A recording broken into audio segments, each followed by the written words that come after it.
Forced to put the 1-goal-5 on the board, and but it's 130 to 117, 13 points. It's more than more than 2 kicks. And there it is, 129 to 118, 11 points. Two kicks needed. There's the siren.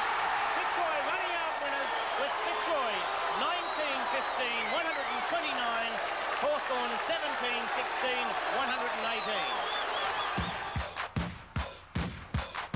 118. Tonight's big league replay is part of the Holden VFL 82 Premiership season. Well, despite the fact that Hawthorn were on top of the ladder before the match, Fitzroy did start favourites in the game because Hawthorn hadn't won at that ground since 1977. Their luck didn't continue there today, and the Lions winning another close match by 12 points. No injuries, no reports, and only a small crowd, though, 13,500 estimated at the Junction Oval this afternoon. Roos and Quinlan got 4 goals each for Fitzroy. Moncrief got 5 for Hawthorn. And after the match, Max Stevens spoke to Fitzroy coach Robert Walls. I thought our form was pretty good.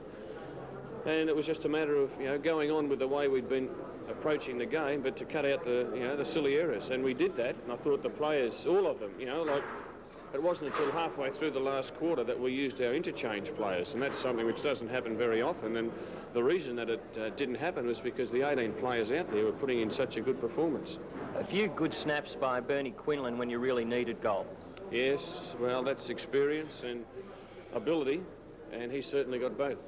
Right, you seem to be cutting out Hawthorn's sort of short play, their continual play, where your play was very long. Yes, I thought we used the ball fairly well. Hawthorn did early in the game. They were, passing to each other, and I think our players became aware that they had to man up. And once we did that, well, we cut out a few of Hawthorn's attacks, and I thought our players used the ball very well. Peter Francis is one who had a lot of possessions and effective possessions. Lee Manane fought all day until he was dropped on the ground and taken off. Yes, he put in a good performance. It's the first time he's roved. He took over from where Gary didn't play. So Lee Manane roved. He'd never roved before, and I thought he'd do well because he's that sort of player. No matter where you play him, he'll give his best. And he did the job for us. And as you said, he finally dropped with exhaustion in the end, and he came off, the last 10, 12 minutes of the game. But, a great effort by Lee. Lee Matthews kept quiet all day. Well, Jeff Everett is a young player who's got plenty of go in him, and Jeff was given the hard job of playing on Matthews, and I thought Jeff did a fine effort. Matthews is a great player and never gives in. And even in the last quarter, Matthews was still fighting hard for his side, but a young player, Jeff Everett, did quite well.